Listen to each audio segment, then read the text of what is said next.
Elementary.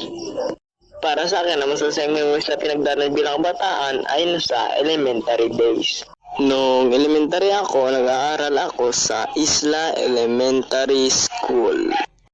Naaalala ko pa noon yung baong ko ay 20, 10 sa hapon, 10 sa umaga. Naaalala ko pa noon nung elementary ako, nilalakad ko lang papuntang school. At tuwing uwian namin sa umaga, lagi kami naglalaro ng habulan. Nakakamiss yung larong habulan. At pagkatapos namin maglaro ng habulan, kakain kami. At pagkatapos namin kumain, diretso kami agad sa com shop.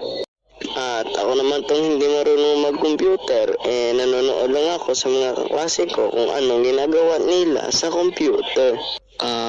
Ano pinapanood mo, pre? Ito, boy ka, pre. Teka, ba't di ka naglalaro ng computer? Hindi kasi ako marunong kaya nood na lang ako. At umuuso din noon larong text nung elementary ako. At sa hindi pa nakakaalam ng text, ito yun. At may drawing pa yan yung text katulad ng Naruto, Dragon Ball at marami pang iba. Iti-text ko na to, pre.